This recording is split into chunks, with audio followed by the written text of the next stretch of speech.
ప్రస్తుతం మీకు summer holidays. మీరు ఎండలో రోడ్డు మీద నడుచుకుంటూ వెళ్తుంటే దూరంగా మీకు వాటర్ ఉన్నట్టు అనిపిస్తుంది. కానీ దగ్గరికి వెళ్ళి చూస్తే అక్కడ వాటర్ ఉండదు. ఫిజిక్స్లో ఈ ఫినామినా ఏదైతే ఉందో దాన్ని మిరేజెస్ అంటారు, అంటే ఎండమావులు అంటారు.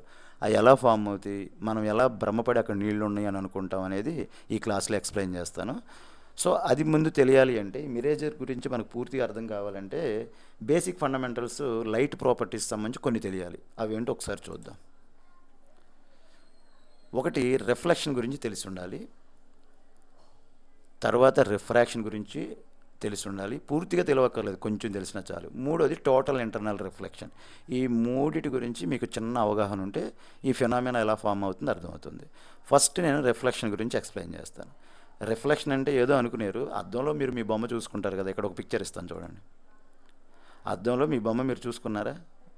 ఇదే రిఫ్లెక్షన్ అంటే. అంటే మీ పిక్చర్ ఇక్కడ రిఫ్లెక్ట్ అయ్యి మీకు కనిపిస్తుంది. ఇది ఎలా ఫామ్ అవుతుందో మెకానిజం చూద్దాం. ఇక్కడ రెడ్ కలర్లో ఉన్న లైన్ షైనీ సర్ఫేస్, అంటే మీకు పిక్చర్ కనిపించేటువంటిది. ఈ ఎల్లో కలర్లో ఉన్నది కోటింగ్ అనమాట, అంటే వెనక అద్దం వెనక భాగం. ఇప్పుడు ఇక్కడ ఏదైనా ఒక ఆబ్జెక్ట్ ఉందనుకోండి, అంటే ఇక్కడ మనకు కుందేలు తీసుకున్నాను, దీని నుంచి ఫాల్ అయినటువంటి లైట్ రే ఈ అద్దం మీద పడుతుంది. ఒకవేళ ఇక్కడ అద్దానికి అటు పక్కన కనుక కోటింగ్ లేకపోతే ఈ లైట్ రే ఇలా వెళ్ళిపోతుంది. కానీ ఇక్కడ కోటింగ్ ఉంది కాబట్టి కరెక్ట్గా ఈ లైట్ రే ఎక్కడైతే స్ట్రైక్ అయ్యిందో అక్కడ మనం ఇంకొక లైన్ గీయాలి. ఇలా గీయాలి.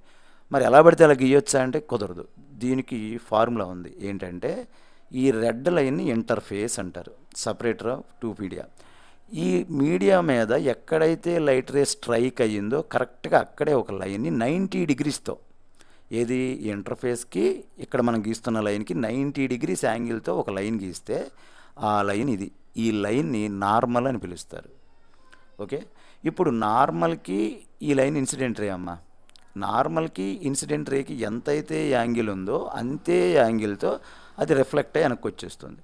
ఇప్పుడు ఈ ఏరియాలో, అంటే రిఫ్లెక్ట్ అయ్యి వెనక్కి తిరిగి వస్తున్నటువంటి ఏరియాలో ఎక్కడైనా మనం ఉండి చూస్తుంటే, ఓకేనా, మనం ఉండి చూస్తుంటే మనకి ఇక్కడ అద్దంలో ఈ బొమ్మ కనిపిస్తుంది. మరి ఈ ఇమేజ్ ఎక్కడ ఫామ్ అవుతుందంటే అద్దానికి బ్యాక్ సైడ్ ఫామ్ అవుతుంది. బ్యాక్ సైడ్ ఫామ్ అయిందంటే విర్చువల్ ఇమేజ్, ఎరెక్ట్ ఇమేజ్. ఎప్పుడు కూడా మనం టచ్ చేయలేనటువంటి ఇమేజెస్ అన్నీ కూడా విర్చువల్ ఇమేజెస్. అవి ఎప్పుడు కూడా ఎరెక్ట్గానే ఉంటాయి, అంటే నెట్ట నిలువుగానే ఉంటాయి, తిరగబడి ఉండవు. సో మరి ఈ ఇమేజ్ ఇక్కడ ఎలా ఫామ్ అవుతుంది అంటే, ఇప్పుడు మనం మన కన్ను చూస్తున్నటువంటి రే ఇది కదా, దీన్ని ఎక్స్టెండ్ చేయండి పైకి, ఇలా వెళుతుంది కదా. ఇప్పుడు ఇమేజ్కి ఎక్కడి నుంచి అయితే మనం లైట్ రే తీసుకున్నామో అక్కడి నుంచి హారిజాంటల్ లైన్ ఇలా గీయాలి. ఈ రెండు లైన్లు ఎక్కడైతే కట్ అవుతున్నాయో అద్దంలో బ్యాక్ సైడ్ అక్కడ మనకి ఇమేజ్ వస్తుంది. ఆ ఇమేజ్ కూడా లేటరల్ ఇన్వర్షన్స్తో వస్తుంది. ఓకేనా, అంటే లేటరల్ ఇన్వర్షన్ అంటే కుడి ఎడమకి, ఎడమ కుడికి తారుమారై కనిపిస్తుంది. ఇది రిఫ్లెక్షన్స్ గురించి మనకు అవసరమైన సబ్జెక్టు ప్రస్తుతానికి. రెండోది రిఫ్రాక్షన్. రిఫ్రాక్షన్ గురించి కూడా చూద్దాం. రిఫ్రాక్షన్కి మనకి 2 మీడియమ్స్ ఉండాలి. నేను ఎయిర్ని వాటర్ని తీసుకుంటున్నాను. నేను ఎక్స్ప్లెయిన్ చేస్తున్నాను కాబట్టి ఇక్కడ మీరు లాజిక్ చూడకండి, వాటర్ ఎలా పడిపోకుండా ఉంది అని. ఊరినే నేను ఇది ఎయిర్ మీడియం, ఇదంతా ఎయిర్ మీడియం, ఇదంతా వాటర్ మీడియం, పక్క పక్కనే ఉన్నాయి అన్న ఉద్దేశంతో తీసుకున్నాను. సో ఇక్కడ ఈ ఎయిర్ని వాటర్ని సపరేట్ చేసేటువంటి లైన్ కనుక మనం గీస్తే ఈ లైన్ ఇంటర్ఫేస్ అంటారు. ఇప్పుడు బయట నుంచి ఒక లైట్ రే స్ట్రైక్ అయిందనుకోండి, ఇలా ఎక్కడైతే స్ట్రైక్ అయిందో అక్కడ నార్మల్ గీయాలి కదా. నార్మల్ గీసేయండి. నార్మల్ గీసిన తర్వాత దానికి యాంగిల్ ఎంత ఉంటుందో మీకు తెలుసు, దీని పేరు నార్మల్. ఇప్పుడు ఈ లైట్ రే నీకు ఇలా వెళ్ళిపోవాలి స్ట్రైట్గా, అంతేనా? కానీ ఒక మీడియం నుంచి ఇంకొక మీడియంకి, అది ఎయిర్ నుంచి వాటర్ అవ్వచ్చు, వాటర్ నుంచి గ్లాస్ అవ్వచ్చు, గ్లాస్ నుంచి వ్యాక్యూమ్ అవ్వచ్చు, ఏదైనా అవ్వచ్చు. 2 మీడియంస్లో ఒక మీడియం నుంచి ఇంకొక మీడియంకి వెళుతున్నప్పుడు, లైట్ రే పాస్ అవుతున్నప్పుడు అది దాని యొక్క స్పీడ్ని అలాగే దాని యొక్క డైరెక్షన్ని రెండింటిని మార్చుకుంటుంది. సో ఆ ఫినామినా ఏదైతే ఉందో దానిని రిఫ్రాక్షన్ అంటారు. అంటే ఈ లైట్ రే ఇలా వెళ్ళిపోకుండా ఈ లైన్కి ఇటు పక్కకు కానీ ఈ లైన్కి ఇటు పక్కకు కానీ బెండ్ అయి వెళుతుంది. నేను ఇటు పక్కన తీసుకున్నాను, అంటే ఇలా బెండ్ అయి వెళుతుంది. ఇలా వెళ్ళేటువంటి ఫినామినా ఏదైతే ఉందో దానిని మనం రిఫ్రాక్షన్ అంటాం. అయితే లైట్ రే నార్మల్ కదా, ఇది నార్మల్కి దూరంగా వెళుతుందా దగ్గరగా వెళుతుందా అన్నది మనం చూడాలి. ఇక్కడ నేనేం చేశాను, ఇది నార్మల్, ఓకేనా. నార్మల్కి దూరంగా వెళ్ళినట్టు గీసా. ఒకవేళ ఇది ఇటుపక్క వెళ్ళింది అనుకోండి, నార్మల్కి దగ్గరగా వెళ్ళినట్టు. ఓకే. ఇప్పుడు నార్మల్కి దగ్గరగా వెళ్ళడానికి దూరంగా వెళ్ళడానికి ఒక 2 కండిషన్స్ ఉన్నాయి. అవి టెక్స్ట్ బుక్స్ నుంచి తీసి చూపిస్తాను. ఇప్పుడు టోటల్ ఇంటర్నల్ రిఫ్లెక్షన్ చూద్దాం.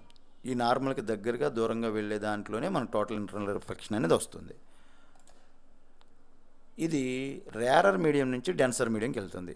ఇక్కడేమో లైట్ రే డెన్సర్ మీడియం నుంచి రేరర్కి వెళ్తుంది. చూడండి, లైట్ రే ఇక్కడ గాలి నుంచి వాటర్కి వెళ్తే ఇక్కడ వాటర్ నుంచి గాలిలోకి వెళ్తుంది. ఫస్ట్ ఈ పిక్చర్ చూడండి, నేను ఇక్కడ అండర్లైన్ చేసిన మ్యాటర్ చదవండి. ఈ పిక్చర్ చూసుకుని ఇది చదవండి. ఈ light ray enters from rarer medium to denser medium, then refracted ray moves కదులుతుంది టువార్డ్స్ ద నార్మల్. అంటే ఇలా వెళ్ళిపోవలసినటువంటి లైను రేరర్ నుంచి డెన్సర్లోకి వెళ్తే ఇలా వెళ్ళిపోవాలి కదా, అలా వెళ్ళిపోకుండా నార్మల్కి దగ్గరగా వస్తుంది. అమ్మ ఇప్పుడు నార్మల్ ఇది, నేను ఇంతకుముందు గీసిన దాంట్లో నార్మల్ హారిజాంటల్గా ఉంది, ఇక్కడ నార్మల్ వెర్టికల్గా ఉంది. ఓకేనా. సో నార్మల్కి దగ్గరగా కదులుతుంది. ఒకవేళ ఈ పిక్చర్ చూసారనుకోండి, డెన్సర్ నుంచి రేరర్లోకి వెళ్తుంది. అప్పుడు ఏమవుతుంది, when it travels from denser medium to rarer medium it bends ఏమవుతుంది, అవే ఫ్రమ్ ద నార్మల్కి దూరంగా వెళ్ళిపోతుంది. సో ఇప్పుడు మనం ఈ రెండో కండిషన్ని చూస్తాం. నార్మల్కి దూరంగా వెళ్ళిపోతున్నది ఈ రెండో కండిషన్ని బట్టి టోటల్ ఇంటర్నల్ రిఫ్లెక్షన్ని అర్థం చేసుకునే ప్రయత్నం చేద్దాం. ఇదే కదా. ఇప్పుడు మీరు లైట్ రే ఇంతకుముందు ఇటు తీసుకున్నాం, ఇప్పుడు ఇటు తీసుకుందాం. అంటే డెన్సర్ మీడియం నుంచి రేరర్లోకి వెళ్తుంది. రేరర్లోకి వెళ్తున్నప్పుడు ఫస్ట్ లైట్ రే ఇటు పంపించా, నార్మల్కి దూరంగా అంటే ఇలా వెళ్ళింది. ఇంకొంచెం యాంగిల్ పెంచా, అప్పుడు ఏమవుతుంది, ఇలా వెళుతుంది. ఇంకొంచెం యాంగిల్ పెంచా, అప్పుడు ఏమవుతుంది, అది ఈ రెడ్ లైన్ అమ్మటే వెళ్ళిపోతుంది. ఇలా ఆ మీడియంలోకి ఈ మీడియంలోకి రెండు మీడియంలోకి వెళ్లకుండా సపరేషన్ ఉన్నటువంటి లైన్ ఇంటర్ఫేస్ నుంచి వెళితే ఆ యాంగిల్ని క్రిటికల్ యాంగిల్ అంటారు. ఒకవేళ క్రిటికల్ యాంగిల్ కంటే కూడా ఎక్కువ పెంచి నేను లైట్ రే కనుక పంపించాను అనుకోండి, అది అవతల మీడియంలోకి వెళ్లకుండా ఇదే మీడియంలోకి వెనక్కి తిరిగి వచ్చేస్తుంది. ఈ ఫినామినాని టోటల్ ఇంటర్నల్ రిఫ్లెక్షన్ అంటారు. ఇప్పుడు మనం మిరేజెస్ ఎలా ఫామ్ అవుతాయో అర్థం చేసుకుందాం. మిరేజెస్కి శంకర్ నారాయణ డిక్షనరీలో ఉన్నటువంటి మీనింగ్ ఒకసారి చూడండి. An optical illusion of a sheet of water appearing in the desert or on a hot road caused by a light being destroyed by alternate layers of hot and cool air. Hot cool air layers form అవడం వలన మనం ఈ ఫినామినాని చూస్తాం.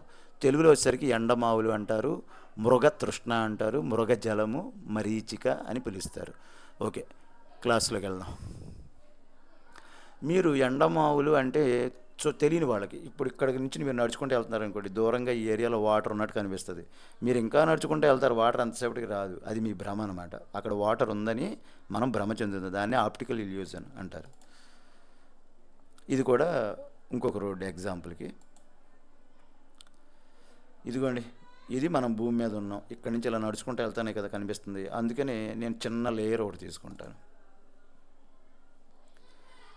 ఇక్కడ ఎక్కడో ఒక చోట ఒక బాబో పాపో నుంచున్నారు, నేను ఈ పిక్చర్ తీసుకున్నాను. ఓకే, వీళ్ళకి ఎండమావులు ఎలా కనిపిస్తాయి అని చెప్పే ముందు ఇంకొక ఫినామినా అర్థం చేసుకోవాలి. మీరు ఫైర్ క్యాంప్ ఎప్పుడైనా చూసారనుకోండి, అంటే ఇలా ఉంటుంది, చుట్టూతో మనుషులు కూర్చుంటారు. ఇటు పక్కన ఉన్న వాళ్ళ యొక్క పిక్చర్స్ కదులుతున్నట్టు కనిపిస్తుంది బాగా అబ్జర్వ్ చేస్తే. ఎందుకంటే ఇక్కడ నుంచి పాస్ అయినటువంటి లైట్ రే ఎయిర్ నుంచి కూల్ ఎయిర్కి, కూల్ ఎయిర్ నుంచి హాట్ ఎయిర్కి, హాట్ ఎయిర్ నుంచి కూల్ ఎయిర్కి, కూల్ ఎయిర్ నుంచి మనకి ఇలా చాలాసార్లు రిఫ్రాక్షన్ అయి రావడం కారణంగా అటు పక్కన ఉన్నటువంటి ఇమేజెస్, అంటే మనుషులు ఎవరైతే ఉన్నారో వాళ్ళు కదులుతూ ఉన్నట్టు కనిపిస్తారు. ఈ ఫినామినాని కూడా గుర్తుపెట్టుకోండి. అది రిఫ్రాక్షనే, కాకపోతే కొంచెం గుర్తుపెట్టుకోండి మనం అర్థం చేసుకుంటాకి. ఇప్పుడు భూమి కదా, భూమి పైన మనం వేసవకాలంలో చూస్తున్నాం కాబట్టి ఎండ వస్తుంది. ఎండ వచ్చినప్పుడు నేను 2 లేయర్స్ తీసుకుంటాను. పైనేమో బ్లూ కలర్ ఎందుకు ఇచ్చానంటే స్కై అనే ఉద్దేశంతో ఇచ్చాను. భూమికి బాగా దగ్గరగా ఉన్నటువంటి మీడియం ఏదైతే ఉందో గాలి, అది బాగా వేడిగా ఉంటుంది. వేడిగా ఉంది అంటే అందులో గాలిలో ఉన్న అణువులు ఒకదానికొకటి చాలా దూరంగా ఉంటాయి కాబట్టి అది రేరర్ మీడియం అవుతుంది. దానిపైన ఇంకొంచెం పైన చూసుకుంటే ఉండే గాలి చల్లగా ఉంటుంది. ఈ చల్లగా ఉండేటువంటి గాలి మధ్య అణువులు దగ్గరగా ఉంటాయి కాబట్టి ఇది డెన్సర్ మీడియం అవుతుంది. ఇకపోతే మనకి స్కై అనేది బ్లూ కలర్లో ఉంటుంది. ఇప్పుడు ఇక్కడ ఆకాశం నుంచి అంటే సన్ నుంచి వచ్చేటువంటి లైట్ రేస్ ఇలా ఫాలో అయ్యి ఇలా వచ్చి మన కంటిని చేరుతాయి. ఎలా చేరుతాయి అంటే ఫస్ట్ వ్యాక్యూమ్ నుంచి ఎయిర్లోకి వచ్చినప్పుడు ఒకసారి మనకి రిఫ్రాక్షన్ జరుగుతుంది. ఆ తరువాత ఇక్కడ ఎయిర్ టు డెన్సర్ మీడియం దగ్గర ఒకసారి రిఫ్రాక్షన్ జరుగుతుంది. ఇక్కడ రిఫ్రాక్షన్ జరిగినప్పుడు ఫాలో అయ్యేటువంటి లైట్ రే క్రిటికల్ యాంగిల్ కంటే ఎక్కువగా పడుతుంది. క్రిటికల్ యాంగిల్ కంటే ఎక్కువగా ఉంటే ఏమవుతుంది, అది మళ్ళీ అదే మీడియంలోకి తిరిగి వచ్చేస్తుందని ఇప్పుడే కదా చెప్పాను. కాబట్టి ఏమవుతుంది, ఈ లైట్ రే ఇలా కిందకి వెళ్లకుండా ఈ డెన్సర్ మీడియం నుంచి రేరర్ మీడియంకి వెళ్ళేటప్పుడు ఆ లైట్ రే ఇలా తిరిగి పైకి వెళ్ళిపోతుంది. అలా టైంలో మనం గనక చూస్తే అక్కడ మనకి ఏంటంటే ఇక్కడ ఉన్నది ఆకాశం బ్లూ రంగు కాబట్టి ఇక్కడ మనకి ఒకటి బ్లూ రంగులా కనిపిస్తుంది. రెండోది వేడి వల్ల భూమి వేడెక్కింది కాబట్టి భూమిలో నుంచి వచ్చేటువంటి ఈ భూమి పగుళ్ళలో నుంచి వచ్చే వాటర్ వేపర్ ఉంది కదా, ఆ వేపరు అలాగే ఈ వేడి దీనివల్ల ఏమవుతుందంటే మనకు అక్కడ బొమ్మలు కదులుతున్నట్టు అనిపిస్తాయి, ఈ ఫైర్ క్యాంప్ లాగా. సో బ్లూ కలరు కదులుతున్నట్టు కనిపిస్తుంది. కాబట్టి ఈ ఏరియాలో మనకి నీళ్లు ఉన్నట్టు మనం భ్రమ చెందుతాం. This is the optical illusion of mirage. Okay, thank you students. నన్ను ఫిజిక్స్, కెమిస్ట్రీ, బయాలజీ ఎవరో డౌట్స్ అడగట్లేదు కాబట్టి చెప్పట్లేదు.